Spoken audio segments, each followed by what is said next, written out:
नमस्कार, मैं हूं मनोज सैनी और आपका स्वागत है हमारी खास पेशकश बहस गरम है। और जिस मुद्दे पर बहस गरम हो रही है वो है कांग्रेस का वचन पत्र। 2023 चुनाव से पहले कांग्रेस फिर वचन पत्र लाने की तैयारी में है, लेकिन बीजेपी कांग्रेस के वचन पत्र को लेकर ये कह रही है कि वो वचन पत्र नहीं बल्कि कपट पत्र है। आज चर्चा करेंगे इस पर, लेकिन आज कांग्रेस की बैठक भी हुई है। बैठक में जो वचन लेकर जनता के सामने जाने वाली है उसमें कई ऐसे वचन दिखाई देंगे जिसको लेकर शायद कांग्रेस को लगता है कि इस बार फिर 2023 की राह आसान हो जाएगी। देखिए इस खास खबर को, फिर चर्चा करते हैं। 2023 विधानसभा चुनाव की जंग को लेकर कांग्रेस युद्ध स्तर पर तैयारियों में जुटी है। शुक्रवार को पीसीसी चीफ कमलनाथ के निवास पर वचन पत्र समिति की बैठक हुई, जिसमें 500 रुपए में गैस सिलेंडर और महिलाओं को 1500 रुपए हर महीने देने पर चर्चा हुई। यही नहीं, कांग्रेस इस बार महिलाओं के लिए अलग से वचन पत्र लाने की तैयारी में है। कुल मिलाकर कांग्रेस इस बार आधी आबादी यानी महिलाओं और युवाओं को साधने की पूरी तैयारी में है। हम लोग ऐसा बनाना चाहते हैं कि वास्तव में जनता के इमेजिनेशन को वो पकड़े, हर वर्ग के लोगों को ये लगे। हमारे अनुसूचित जाति जनजाति वर्ग के लोग हैं, ओबीसीज हैं, हमारी और भी जितने वर्ग हैं। माननीय अध्यक्ष जी ने उनकी घोषणा भी कर दी है।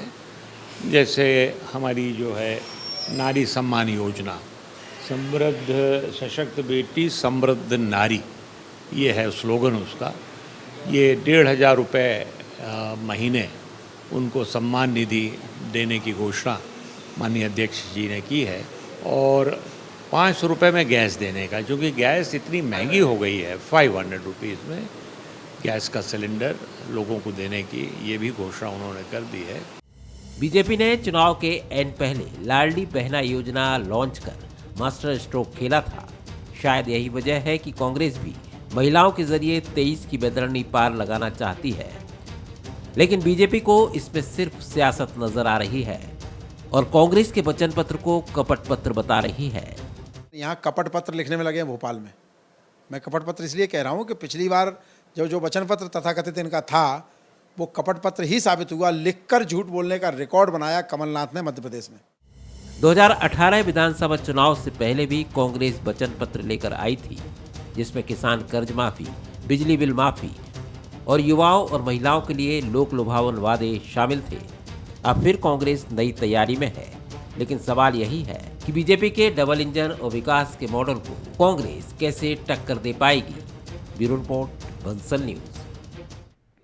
कहा तो यह भी जा रहा है कि कांग्रेस का जो वचन पत्र है वो चुनाव से 2 महीने पहले आ जाएगा। खासकर वो मुद्दे जो सीधे प्रभावित करते हैं जनता को, वो उसमें दिखाई देंगे। हर एक मतदाता के पास तक वो पहुंच जाए, ये भी प्लान कांग्रेस का चल रहा है। लेकिन दूसरी तरफ भारतीय जनता पार्टी जैसे लाडली बहना जैसी योजनाओं को लेकर आ रही है, युवाओं के लिए कई सौगात देने जा रही है, तो फिर वचन पत्र और दूसरी तरफ जो दृष्टि पत्र जिसको नाम दिया गया था भारतीय जनता पार्टी की तरफ से, इस बार क्या नाम होगा ये बाद में समझ आएगा। पर अब वचन पत्र को लेकर कांग्रेस आगे बढ़े। मेरे साथ 2 मेहमान जो है, नेहा बग्गा जी हैं, भारतीय जनता पार्टी की प्रवक्ता। नेहा जी आपका बहुत स्वागत है। और जितेंद्र मिश्रा जी, कांग्रेस के प्रवक्ता। जितेंद्र जी आपका भी बहुत स्वागत है। जितेंद्र जी, वचन पत्र पिछली बार भी आप लेकर आए थे, लेकिन आज भी आपकी बैठक हुई है। बैठक में कई ऐसी बातें हैं जो दिखाई गई है, जैसा कहा जा रहा है। जैसे 2 मुद्दों पर तो जिक्र कर ही दिया, कमलनाथ जी मंच से बोल भी रहे। क्या कुछ और इसमें होगा इस वचन पत्र में? और ये भी अब चर्चा है कि 2 महीने पहले कम से कम हर एक मतदाता के पास वो वचन पत्र पहुंच जाए, जो आपकी योजनाएं होंगी, और सीधे तौर पर वो आपसे जुड़ पाए। निश्चित तौर पर मनोज जी, 2 योजनाएं तो आपने सुनी, और भी बहुत सारी योजनाएं हैं जो मध्य प्रदेश के नौजवानों के लिए, मध्य प्रदेश की महिलाओं के लिए, जो कि लागू करना बहुत जरूरी है इस प्रदेश को अगर विकसित राज्य बनाना है तो। इसके लिए आपको एक कार्य योजना तैयार करनी पड़ेगी और हम लगातार काम कर रहे हैं। आपने ये देखा था कि हमने वचन पत्र जो पिछली बार दिया था उसमें पहले दिन से काम शुरू किया था। गौशाला निर्माण की बात की थी, आपने देखा गौशाला का निर्माण कमलनाथ सरकार ने किया था। महाकाल के जीर्णोद्धार के लिए पैसे देने की बात हुई, महाकाल के जीर्णोद्धार का काम किया था। इसके अलावा राम वन गमन पथ मध्य प्रदेश में एक ऐसी योजना है मनोज जी, जिससे टूरिस्ट के क्षेत्र में, पर्यटन के क्षेत्र में और धार्मिक पर्यटन के क्षेत्र में विकास के पंख लगेंगे मध्य प्रदेश की धरती पर। उस योजना को भारतीय जनता पार्टी ने नाम दिया था, लेकिन 1 रुपया भी उसमें नहीं डाल पाई। हम उसके लिए व्यवस्था करके तैयार थे और हम उस योजना को लाना चाह रहे थे जिससे मध्य प्रदेश में पर्यटन की दृष्टि से विकास हो सके। बहुत सारी योजनाएं, पिछली किसान कर्ज माफी की बात हमने की थी, पहले दिन किसान कर्ज माफी में लग गए थे किस तरीके से इसको किया जाएगा। भारतीय जनता पार्टी कहती है 1 रुपए का भी किसानों का कर्ज माफ नहीं हुआ, लेकिन 27 लाख किसानों का कर्ज माफ हुआ। भारतीय जनता पार्टी के मंत्री सदन के अंदर कहते हैं, मनोज जी, निश्चित तौर पर हम उसमें कहीं कमी रह गई, लेकिन सबसे बड़ी चीज थी बिजली के बिलों, जो आज भी आप देख रहे हैं कि 10-10 हजार बिल उस झोपड़ी का आ रहा है जिसमें 2 लोग रहते हैं। तो आज उसमें बहुत काम करने की जरूरत है। 100 रुपए में 100 यूनिट बिजली का विचार वादा। तो इस पर भी चल रहा होगा जो वचन पत्र आ जाए, और वचन पत्र में जैसे पिछली बार आपने कहा किसान कर्ज माफी की आपने बात की, 27 लाख का आपका दावा सरकार ने भी कहा, लेकिन ये भी ध्यान रखना पड़ रहा होगा इस बार की समय अवधि ना दिया जाए, क्योंकि समय आपने कहा था 1 2 3 4 5 6 10 निश्चित तौर पर मनोज जी देखिए, ये भी ख्याल रखना है। केवल घोषणा करना नहीं है, इसमें आप ये देखिए कि हम पिछले 2 महीने से लगातार लगे हैं और अभी 2 महीने और लगेंगे इस चीज को कि हम जो घोषणा कर रहे हैं उसका रेवेन्यू कैसे प्राप्त होगा, उसमें पैसा हम डालेंगे कहां से। केवल घोषणा करना हमारा उद्देश्य नहीं है, नहीं तो हमें भी घोषणा वीर कहा जाने लगेगा, हमें भी घोषणा मशीन कहने लगेंगे। हम उसकी व्यवस्था करते हैं, पैसा कहां से आएगा और कहां जाएगा, जब जाकर के मध्य प्रदेश का विकास सुनिश्चित होगा। चलिए नेहा जी, देखिए आप वचन पत्र आना एक अलग मुद्दा है, घोषणा पत्र, वचन पत्र, उसके अलग अलग नाम हो सकते हैं, लेकिन वचन पत्र से पहले ये भी तैयारी कि ये आखिर इसका बजट कहां से आएगा, तो इस पर भी विचार कर रही है कांग्रेस और आप तैयार रहिए। देखिए मनोज जी, कांग्रेस ने जिस प्रकार से मध्य प्रदेश की जनता के साथ 2018 में छलावा किया है, ये तो सबने देखा है। अभी बहुत बड़ी बड़ी बातें कांग्रेस के प्रवक्ता कर रहे थे, एक ही केवल नाम बता देते कि कौन सा ऐसा किसान है जिसकी 2 लाख रुपए की कर्ज माफी हो गई, जिसको राहुल गांधी जी ने यहाँ पर मध्य प्रदेश की धरती पर आकर किसानों के साथ जो वादा किया था, अपने तत्कालीन अध्यक्ष की बात को नहीं रख पाए। आपको ध्यान होगा कि आज जो ऐतिहासिक निर्णय मध्य प्रदेश ने लिया है, माननीय मुख्यमंत्री जी ने लिया है, नई शराब नीति के तहत जो अहाते बंद हो रहे हैं, वो आपको दौर भी याद होगा कि कमलनाथ जी की सरकार बनी, महिलाओं के लिए अलग से पब की बात हो रही थी, अलग से उनके लिए बार खोलने की बात हो रही थी, और अभी नई शराब नीति का भी कांग्रेस पार्टी ने स्वागत नहीं किया है, यानी कि वो शराब बिक्री के और अहातों के पक्ष में है। तीसरी महत्वपूर्ण बात, आपको याद होगा कि लाडली लक्ष्मी जैसी जो योजनाएं हैं उसमें पैसा देना कांग्रेस पार्टी की सरकार ने बंद कर दिया था, पैसा नहीं है, पैसा नहीं है। उसी प्रकार से कन्या विवाह की अगर हम बात करें तो बेटियों के विवाह निकाह हो गए, उनके बच्चे हो गए, पर उसके बावजूद वो सिर्फ कलेक्ट्रेट के चक्कर काटती रह गई। इस प्रकार से युवा भी भूले नहीं है कि 4,000 रुपए बेरोजगारी भत्ता देने की बात की थी, पर एक भी ऐसा युवा नहीं है जिसको बेरोजगारी भत्ता दिया हो। ये तो एक तरफ कांग्रेस पार्टी के जब हम वचनों को याद करेंगे तो आपको 380 जो ऐसे वचन थे उसमें एक भी पूरा होता नहीं दिखेगा। पर अंतर क्या है कि भारतीय जनता पार्टी को जनता बार बार चुनकर लाती है। अंतर यह है कि माननीय मुख्यमंत्री जी या मध्य प्रदेश की भारतीय जनता पार्टी का कोई भी कार्यकर्ता जब एक लक्ष्य को लेकर चलता है तो उसके दिमाग में केवल सत्ता नहीं होती, सत्ता तो एक साधन है उस चीज को पूर्ण करने का। माननीय मुख्यमंत्री जी को पीड़ा होती थी कि बेटियों को जो है भ्रूण में हत्या कर दी जाती है, और सबसे पहले सरकार में आते ही उन्होंने क्या किया, लाडली लक्ष्मी का इंप्लीमेंटेशन करवाया। कई सारी अड़चने आई, कई सारे ब्यूरोक्रेसी के लोगों ने कहा कि यह संभव नहीं है इसको इंप्लीमेंट करना।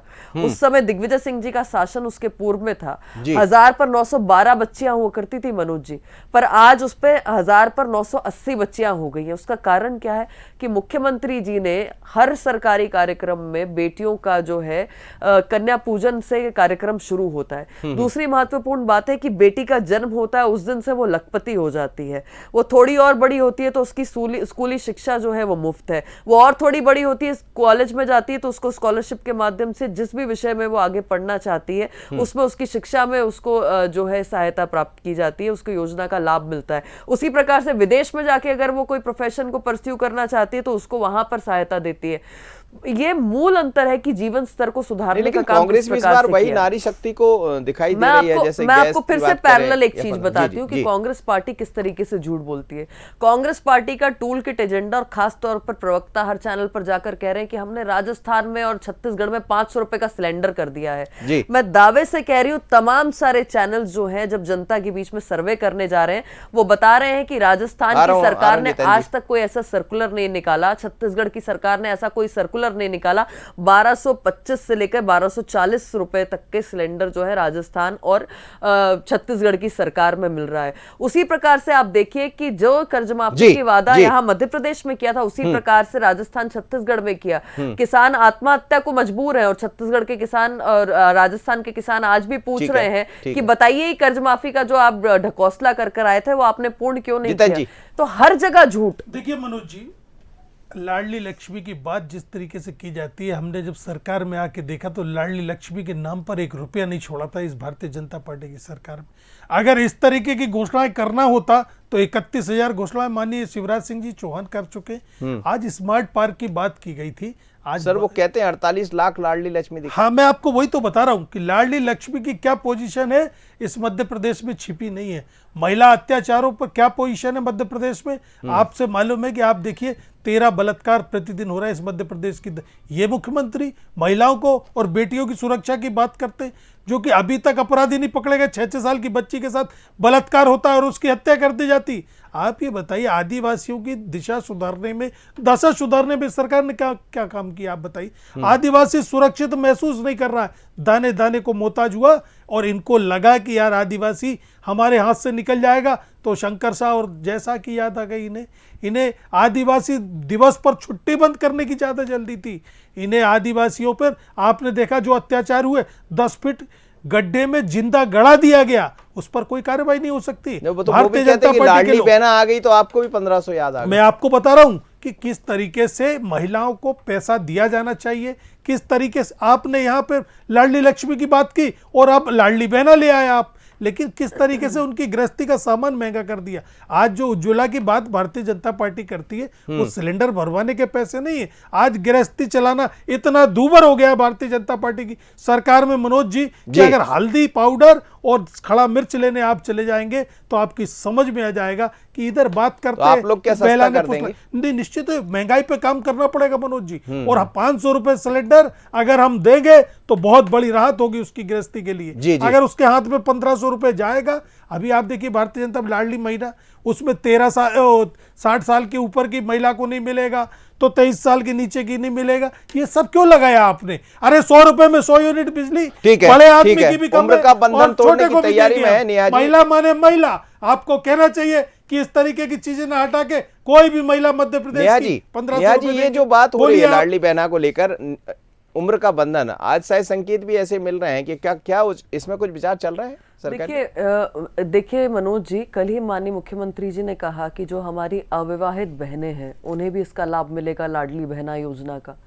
23 साल से लेकर 60 वर्ष की जो महिलाएं हैं वो तो इसकी पात्र दर है ही, पर उसमें अविवाहित महिलाओं को भी अविवाहित जो महिलाएं उनको भी जोड़ दिया गया है। उसके पूर्व का क्यों नहीं जोड़ा जाता आप जानते हैं? कांग्रेस पार्टी समझती है, पर इनका टूल किट एजेंडा इसको ऐसे ही भ्रमित करता है, क्योंकि उससे पूर्व में लाडली लक्ष्मी योजना के तहत उनको उस योजना का लाभ प्राप्त होता है। पर कांग्रेस आपको ये नहीं बताएगी क्योंकि वो भ्रम पैदा करना चाहती है। इस प्रकार से बच्ची के जन्म से लेकर 60 साल तक का, और 60 साल के बाद आप जानते हैं कि पेंशन का लाभ मिलता है, तो सभी कवर हो रहे हैं। जन्म से लेकर मृत्यु तक के सारा जो है, सारी महिलाएं उसमें कवर हो रही हैं। ये कांग्रेस पार्टी का टूल किट एजेंडा आपके सामने आने नहीं देगा, पर मैं आपको स्पष्ट कर देती हूं।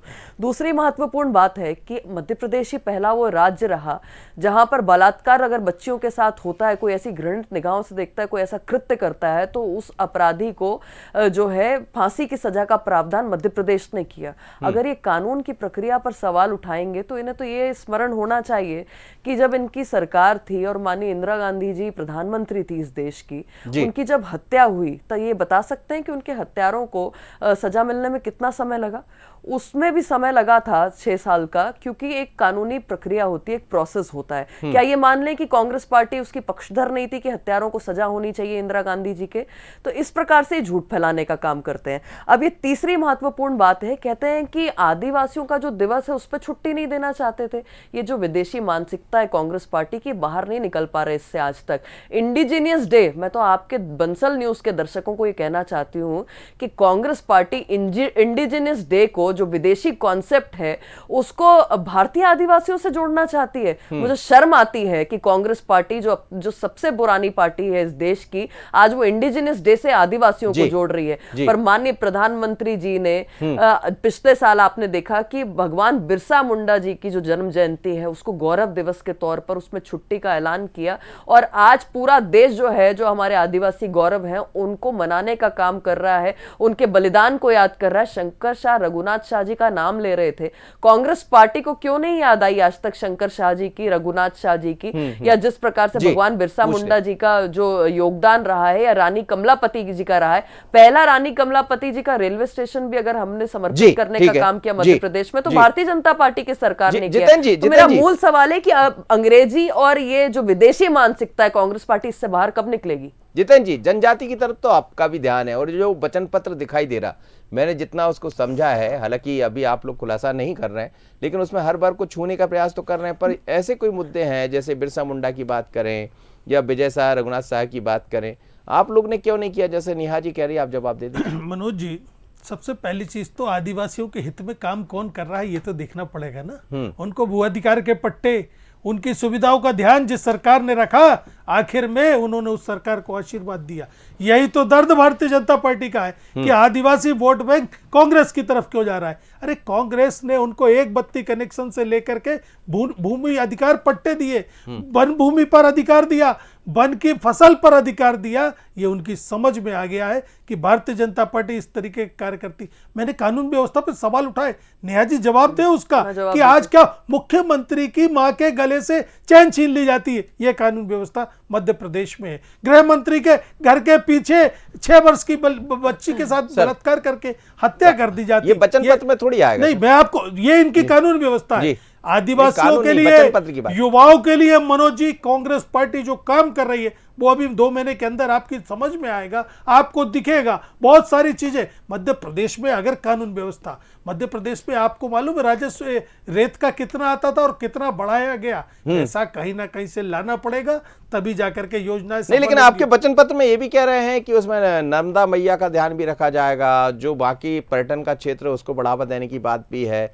तो क्या इसके लिए जो अलग से आप लोग सुझाव मांग रहे हैं, उसी के आधार पर आगे बढ़ रहे हैं? निश्चित, जो सुझाव आएंगे उसी पर बढ़ेंगे मनोज जी। नर्मदा मैया का जिस तरीके से छलनी किया गया और राजस्व में कहीं पैसा नहीं पहुंच रहा है, वो उसका ध्यान रखने की जरूरत है। युवाओं की नीति बनाने की जरूरत है, और जो छोटे छोटे उद्योग है, एमएसएमई पे काम करने की जरूरत है, और उस पर लगातार हम काम कर रहे हैं। अगर मनोज जी सरकार में आते तो मध्य प्रदेश की स्थिति बेहतर होगी। और मध्य प्रदेश, ये तो सर जनता लेकर आएगी ना, आपको समझ आएगा 2023 में। निश्चित तौर पर आपने देखा 2018 में मनोज जी यही चीजें हुई थी। 2018 में जनता लेकर के आई कि नहीं आई, आपने देखा, क्योंकि उसको 100 रुपए में 100 यूनिट बिजली पसंद आई, उसको कर्ज माफी पसंद आई। मनोज जी देखिए, मैंने आपसे कहा कि पैकेजिंग तो इन्होंने बहुत अच्छी दिखाई थी, अंदर प्रोडक्ट निकला ही नहीं 18 में आने के बाद। पहले खूब बातें करते रहे और उसके बाद गंगा जल हाथ में लेके जो झूठ बोला, उस पवित्र गंगा जल का मान नहीं रखा कांग्रेस पार्टी ने। ये आदिवासियों की जब बात करते हैं और 10 फीट गड्ढे में गड़ी हुई, तो आपको भी पता होगा कि उसमें कौन निकला था, कांग्रेस के पदाधिकारी निकले थे उस हत्या में। आज उनको जेल में पहुंचाने का काम भारतीय जनता पार्टी की सरकार ने किया है। हमेशा ऐसा क्यों होता है कि इन पे अत्याचार होते हैं, आदिवासियों पे, दलितों पे, इन पिछड़ों पे, तो उसमें कोई ना कोई अगर निकलता है तो कांग्रेस पार्टी से निकलता है, कांग्रेस पार्टी का कोई पदाधिकारी, कोई कार्यकर्ता होता है। आदिवासियों के लिए पैसा एक्ट लाने का काम किसने किया? भारतीय जनता पार्टी ने किया। आज सर्वाधिक अगर आदिवासी बहनें जो है स्व सहायता समूह से जुड़कर यूनिफॉर्म बनाने का काम कर रही हैं, ब्रिक्स बनाने का काम कर रही हैं, पोषण आहार में अपना कंट्रीब्यूशन दे रही हैं, तो कैसा हो रहा है? क्योंकि भारतीय जनता पार्टी की सरकार ने मध्य प्रदेश की 45 लाख महिलाओं को स्व सहायता समूह से जोड़कर उनकी जो आजीविका है उसको सशक्त करने का काम किया, उनके परिवारों को सशक्त करने का काम किया। कांग्रेस पार्टी बात करती है कि महिलाओं के लिए अलग से मैनिफेस्टो लाएगी। आपको याद होगा कि अभी हाथ से हाथ जोड़ो एक कैंपेन कांग्रेस पार्टी चला रही थी, हालांकि वो ट्विटर पे शुरू हुआ और कमलनाथ जी के ड्राइंग रूम में जाके खत्म हो गया। उसमें भी कांग्रेस पार्टी की जो प्रदेश की अध्यक्ष है, महिला अध्यक्ष, उनका फोटो गायब कर दिया। उसी प्रकार से कांग्रेस जब चुनाव नजदीक आते हैं और उनसे पत्रकार पूछते हैं कि कितने महिलाओं को टिकट देंगे, तो कांग्रेस पार्टी के जो अध्यक्ष जी हैं कमलनाथ जी, वो कहते हैं कि ये तो सजावटी वस्तु है। उपचुनाव होते हैं, थोड़ा और आगे बढ़ती है कहानी, तो एक महिला को आइटम कहकर संबोधित कर देते हैं। तो कांग्रेस पार्टी की मानसिकता महिलाओं को लेके। वहीं पर आप देखिए कि आज प्रधानमंत्री आवास में महिला और पुरुष को बराबरी से जो है चाबी मिल रही है और उनका अधिकार बढ़ रहा है। जो रजिस्ट्री की फीस है वो 3% से घटाकर 1% हो जाती है अगर महिला के नाम से रजिस्ट्री होती है। और इसी कारण से महिला के नाम पे रजिस्ट्री में जो वृद्धियां हुई हैं, है, जो उनको अधिकार मिला है वो 25% तक बढ़ गया है। ये मूल अंतर दिखा रहा है कि किस तरीके से सशक्त करने का काम, महिलाओं को स्वाभिमान के साथ आगे बढ़ाने का काम। आप भी क्या रजिस्ट्री और ये तमाम तरह की चीजें, सुविधाएं बात कर रहे हैं, बिजली की बात आपने की, पिछली बार भी दिखाई दिया था, इसमें कोई शक नहीं। कुछ ऐसी योजनाएं हैं जो आपकी योजनाओं को लोग याद करते हैं? निश्चित तौर पर मनोज जी, जब युवा नीति आएगी तो आप देखिए किस तरीके से युवाओं को आगे बढ़ाने की दिशा में काम होगा और यथार्थ में कैसे आगे बढ़े, उनके लिए रोजगार के साधन उपलब्ध कराना सबसे पहली जिम्मेदारी होगी। महिला नीति के बारे में आप सुनेंगे तो आपको लगेगा वाकई में बहुत काम होना जरूरी था मध्य प्रदेश में। महिलाओं के लिए काम नहीं हुआ, सिर्फ सजावट की वस्तु बन के रह गई मध्य प्रदेश में, चाहे वो कन्यादान योजना हो, नहीं, चाहे ये तो आपने कहा, नेहा जी कह रही थी। नहीं, मैं आपको बता रहा हूं ना, 21,000 रुपए जिस तरीके से दिया जाना था, 51,000 रुपए कांग्रेस की सरकार ने किया। क्या कम किया मध्य प्रदेश की महिलाओं के लिए? उस बेटी और उस पिता के हाथ मजबूत हुए कि नहीं हुए? आज चाहे महिला हो चाहे पुरुष हो, मध्य प्रदेश में बहुत ज्यादा संभावना है इनके उपयोग करने की। लेकिन सवाल इस बात का है, जब आपके पास नीति नहीं होगी, जब आपकी नीयत नहीं होगी, तब आप क्या कर पाएंगे? और यही स्थिति ये विश्वास कैसे जगाएंगे आप जितेंद्र जी? ये विश्वास तो देखिए, जो आप कहते हैं कि 27 लाख लोगों का कर्ज माफ हुआ किसानों का, और ये सरकार ने माना विधानसभा के दौरान, ये आपका कहना है, लेकिन फिर भी जो राशि 2 लाख रुपए देना चाहिए था, कई जगह डिफाल्टर हो गए किसान, तो फिर ये क्या नया जो आपका वचन पत्र होगा उसमें ये विश्वास भी दिलाया जाएगा कि नहीं, हम एक नई रणनीति के साथ आगे आएंगे? नहीं, बहुत बड़ी योजना इस कर्ज माफी की फिर से चल रही है, जिसमें डिफाल्टर हो गए किसानों का ध्यान रखा जाएगा। आपने ये बताया 27 लाख किसानों का कर्ज माफ, जैसा आपने बताया, नहीं, ये भारतीय जनता पार्टी के मंत्री ने स्वीकार किया है कि 27 लाख किसानों का कर्ज माफ हुआ। और समय रहता तो और कर्ज माफ होता, लेकिन भारतीय जनता पार्टी को ये लगा कि शुद्ध के लिए युद्ध भी चल रहा है, माफियाओं के खिलाफ कार्रवाई भी हो रही है, तो फिर क्या होगा? कार्यकर्ता कैसे सरवाइव कर पाएगा? क्योंकि आज देखिए, राशन की दुकानें हो, रेत माफिया हो, चाहे दूध माफिया हो, चाहे दूसरे माफिया हो, सब में अगर निकल के आता है तो भारतीय जनता पार्टी का कार्यकर्ता निकल के आता है, तो उनको लगा कि यार पूरी की पूरी कमर तोड़ दी जाएगी। इस तरीके से इनको लगा कि सरकार गिराना जरूरी है। मुख्यमंत्री बुलडोजर चला रहे हैं लगातार। नहीं, देखिए, सरकार जब जाने लगती है या चुनाव आने लगता है मनोज जी, तो सब दिखने लगता है। अब चुनाव के बाद आप 19 साल से मंत्री हैं, आप मुख्यमंत्री हैं, आपको ये कन्यादान योजना 51,000 रुपए करने की शोध नहीं आई जी, आपको वृद्धावस्था बढ़ाने की चिंता नहीं रही, निराश्रित पेंशन बढ़ाने की चिंता नहीं आई, उस गरीब की 100 रुपए में 100 यूनिट बिजली की चिंता नहीं की आपने। अब चुनाव आ गया तो आपको सब दिखने लगा। ठीक, मनोज जी, कांग्रेस पार्टी ये जानती थी कि वो कभी सत्ता में आएगी नहीं, इसीलिए जिस प्रकार से इन्होंने लुभावने वादे किए थे, वो तो क्या हुआ कि जनता जो है ये समझ बैठी कि कांग्रेस पूर्ण करेगी, पर कांग्रेस ने हमेशा झूठ और छलावे का ही सहारा लिया है, पर अब जनता उस बहकावे में आएगी नहीं। मूल बात यह है कि कांग्रेस पार्टी की जहां जहां सरकारें हैं, जो बातें इन्होंने की पिछले 5 सालों में, क्या छत्तीसगढ़ में शराबबंदी कर दी, अब तो वहां के मुख्यमंत्री जी को कान में आवाज नहीं जाती सामने से जब पत्रकार खड़े होकर पूछते हैं तो। और उसी प्रकार से जब किसानों की कर्ज माफी की बात होती तो ऐसा कोई मॉडल छत्तीसगढ़ और राजस्थान में खड़ा नहीं कर पाए हैं। वहीं पे 500 रुपए सिलेंडर की बात कर लें तो ऐसा कहीं पे दोनों सरकारों में, न राजस्थान में न छत्तीसगढ़ में, इस प्रकार का कोई इंप्लीमेंटेशन हो पाया है। और मैं आपसे कह दूं कि ये कांग्रेस पार्टी जब रोजगार की बात करती है तो आपको भी वो याद होगा कि कमलनाथ जी ने कहा था कि ढोर चराएं और जिस तरीके से बैंड बजाएं, और इस प्रकार से ये रोजगार उपलब्ध कराने वाले थे। आज विमेन क्लस्टर जो है उस पर खास फोकस करके माननीय मुख्यमंत्री जी ने ग्लोबल स्किल पार्क्स में उसकी पूरी व्यवस्था की है। युवा नीति जो ये लाएंगे वो मध्य प्रदेश में माननीय मुख्यमंत्री शिवराज सिंह चौहान जी ऑलरेडी ले आए हैं, और उसका एकमात्र जो उद्देश्य है वो यही है कि जो युवा है वो अपने अपनी स्किल्स को डेवलप करे, उसमें वेल ट्रेंड हो और वेल इक्विप्ड होकर इंडस्ट्री के बीच में जाए, जिससे वो अपना रोजगार जो है उत्पन्न कर सके, स्वरोजगार जो है वो बना सके और आत्मनिर्भर मध्य प्रदेश की ओर आगे बढ़े। तो ये जो करने का ये जो बातें कर रहे हैं वो तो मध्य प्रदेश पहले से कर चुका है और मध्य प्रदेश की जनता उसका लाभ ऑलरेडी उठा रही है। मूल बात यह है कि कांग्रेस पार्टी को सिर्फ लफाजी करनी है, झूठे वादे सामने लाने हैं, पर कांग्रेस पार्टी की जिस प्रकार की पूरी गतिविधियां रही हैं, मुझे नहीं लगता कि अब जनता इनके भ्रम में फंसने वाली है। लफाजी शब्द मुझे लगता है जब आपके शब्दकोश में आता है जब आपके पास वैचारिक दारिद्र्य होता है। लफ्फाजी कौन कर रहा है ये छिपा नहीं है। 31,000 घोषणाएं कर दी आपने और घोषणाओं का पता नहीं है, रोज नई घोषणाएं करते जा रहे हैं, ये लफ्फाजी होती है। यहां तो हम कहां से रेवेन्यू आएगा, कहां से पैसा आएगा और कैसे योजनाओं को संचालित करेंगे, हम नेहा जी, एक केवल लाइन जोड़ घोषणा दूं बस मशीन बोलिए होती है। नेहा जी, बोल दीजिए। मनोज जी समय नहीं है, देखिए, दोनों बोल रेवेन्यू लीजिए। तो हमने देखा नहीं, कहां देखिए, कहां से आता रेवेन्यू है। अगर होता तो आज ये 2018 में घोषणाएं क्यों खाली चुनाव जीत के global congress skill party park आई क्यों नहीं बना? और आते ही कितनी ट्रांसफर स्मार्ट सिटी उद्योग बनी चला मनोज लिया, जी? सवाल आते इस ही बात का ट्रांसफर उठता उद्योग चलाया। आपने खुद तो इनके कह दिया, मंत्री उमंग स्मार्ट सिंघार सिटी कहते रहे कि बनाएंगे। शराब माफिया, आज एक रेत भी स्मार्ट माफिया, सिटी खनन नहीं है। माफिया जो है global skill Congress park party की 2017 सरकार में में शुरू पनप रहे होना हैं। था, आज और आप 23 में शुरू जानते नहीं कर हैं, पाए। आप ये जानते हैं फर्जी कि घोषणाएं कौन नहीं है तो पनपा, क्या है? रतलपुरी ये लफाजी पनपे, नहीं है क्या? किसके यहाँ से पैसा अगर निकला, आपने कमलनाथ जी और व्यवस्था की उनके होती, करीबियों के यहाँ तो से, आज उनके आप ओएसडी के गरीब यहाँ की से मदद कर स्पष्ट रहे दिखा होते। रहा है कि आज कांग्रेस जब महंगाई जब इस आती तरीके है से बेकाबू तब नहीं हो तब पा ये रही प्रदेश होती। गर्त में क्योंकि जाता आपने है, तब तब ये अर्थव्यवस्था प्रदेश में जो ध्यान है नहीं दिया। इसी आपके प्रकार से पास भ्रष्टाचार की अर्थनीति भेंट नहीं है। चढ़ता है। तो आप मूल अगर अंतर है जरा भी इस कांग्रेस प्रदेश पार्टी और की भारतीय जनता चलिए पार्टी। सर, बहुत बहुत महिलाओं धन्यवाद की नेहा जी, देखभाल आपका बहुत धन्यवाद। जितेंद्र मिश्रा जी आपका। लेकिन मध्य प्रदेश में कांग्रेस का ये वादा है, ये दावा है कि चुनाव से 2 महीने पहले वो अपना वचन पत्र लेकर आ जाएगी। वचन पत्र पिछली बार भी आया था, लेकिन कुछ वचन ऐसे थे जिन्होंने कांग्रेस की मुश्किलें बढ़ा दी थी। इस बार का ये प्रयास है कांग्रेस की तरफ से कि इस वचन पत्र में वो सब चीज़ें, वो सब घोषणाएं ना दिखाई दे जिसमें कोई समय अवधि भी हो और वो मुश्किल बन जाए आगामी दिनों में। लेकिन भारतीय जनता पार्टी भी शिवराज की सरकार, लाडली बहना जैसी योजनाओं को लेकर सामने आ रही है।